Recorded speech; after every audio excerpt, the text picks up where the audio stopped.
ಅಯೋಧ್ಯೆಯಲ್ಲಿ ರಾಮ ಪ್ರಾಣ ಪ್ರತಿಷ್ಠಾಪನೆ ಇವತ್ತು ಎಲ್ಲೆಡೆ ಕೂಡ ಸಂಭ್ರಮ ಜೋರಾಗಿದೆ. ರಾಮ ಮಂದಿರದಲ್ಲೂ ಕೂಡ ಇವತ್ತು ಬೆಳಗ್ಗೆಯಿಂದಲೂ ಕೂಡ ವಿಶೇಷ ಪೂಜೆ ನಡೆಯಲಿದೆ. ನಮ್ಮ ಜೊತೆಗೆ ಒಂದಷ್ಟು ಭಕ್ತರಿದ್ದಾರೆ. ಇವತ್ತು ಅವರ ಸಂಭ್ರಮ ಕೂಡ ಜೋರಾಗಿದೆ ಅಂತ ಹೇಳ್ಬೋದು. ಅವ್ರನ್ನ ಮಾತಾಡ್ಸೋಣ.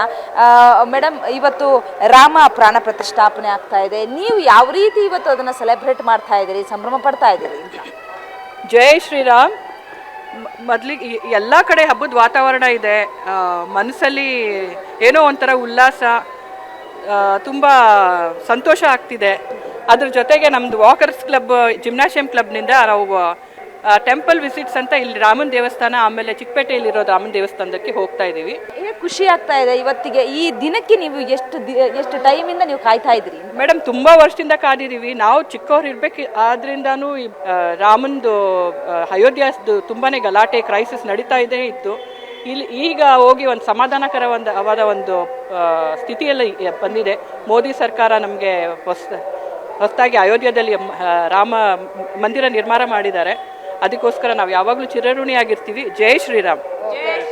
ಇಡೀ ದಿನ ನೀವು ಇವತ್ತು ಬೇರೆ ಬೇರೆ ದೇವಸ್ಥಾನಕ್ಕೆ ಹೋಗ್ತಿದ್ದೀವಿ. ಚಿಕ್ಕಪೇಟೆ ರಾಮ ಮಂದಿರಕ್ಕೆ ಹೋಗ್ತಿದ್ದೀವಿ.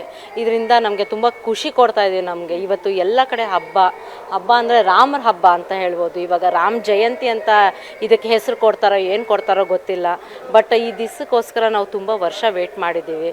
ಅಲ್ಲಿ ಒಳ್ಳೆ ಅಯೋಧ್ಯೆಯಲ್ಲಂತೂ ಅಲ್ಲಿ ಎಷ್ಟು ಭಕ್ತರಿರ್ತಾರಂದರೆ ಹೇಳೋಕ್ಕೆ ಆಗಲ್ಲ. ಬಟ್ ನಾವು ನಮ್ಮದು ಸ್ವಲ್ಪ ಪಾದಯಾತ್ರೆ ಮೂಲಕ ನಾವು ದೇವರನ್ನ ಸ್ಮರಣೆ ಮಾಡೋಣ ಅಂತ ಹೇಳ್ಬಿಟ್ಟು ನಾವು ಪಾದಯಾತ್ರೆ ಮಾಡ್ತಿದ್ದೀವಿ ಇಲ್ಲಿರೋ ದೇವಸ್ಥಾನಗಳಿಗೆ, ರಾಮರ ದೇವಸ್ಥಾನಗಳಿಗೆ. ಅಂದರೆ ಬರೀ ದೇವಸ್ಥಾನಗಳಿಗೆ ಮಾತ್ರ ಹೋಗ್ತಾರೆ ಅಥವಾ ನಿಮ್ಮ ಮನೆಗಳಲ್ಲೂ ಕೂಡ ಇವತ್ತಂದ್ರೆ ದೀಪ ಹಚ್ಚಬೇಕು ಅಂತ ಹೇಳಿದ್ದಾರೆ? ಸೊ ಹಾಗೇನಾದರೂ ನೀವು ಸೆಲೆಬ್ರೇಟ್ ಮಾಡ್ತೀರಾ? ಸಂಜೆವರೆಗೂ ಪಾದಯಾತ್ರೆ ಮಾಡಿಬಿಟ್ಟು ಸಂಜೆ ದೀಪ ಹಚ್ಚಬೇಕು ಮನೆಯಲ್ಲಿ, ಹಂಗಂತ ಅಂದ್ಕೊಂಡಿದ್ದೀವಿ ಎಲ್ಲರೂ. So hope we reach it. ತುಂಬ ಖುಷಿ ಆಗ್ತಿದೆ. ಅಯೋಧ್ಯೆಗಂತೂ ಹೋಗೋಕ್ಕಾಗಲಿಲ್ಲ. ಅಟ್ಲೀಸ್ಟ್ ಹಿಯರ್ ರಾಮನ್ ಟೆಂಪಲ್ಸ್ ವಿಸಿಟ್ ಮಾಡಿ ಆಶೀರ್ವಾದ ಪಡೆಯೋಣ ಅಂತ ಅಷ್ಟೇ. Thank you ma'am.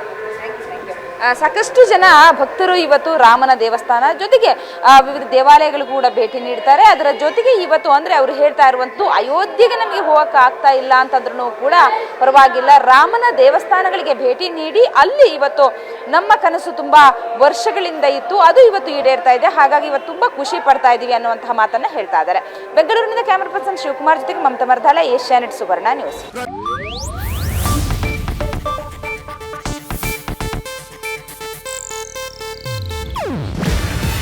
ಇದು ಏಷ್ಯಾನೆಟ್ ನ್ಯೂಸ್ ನೆಟ್ವರ್ಕ್ ಪ್ರಸ್ತುತಿ. ನೀವು ನೋಡ್ತಿದ್ದೀರಾ ಏಷ್ಯಾನೆಟ್ ಸುವರ್ಣ ನ್ಯೂಸ್.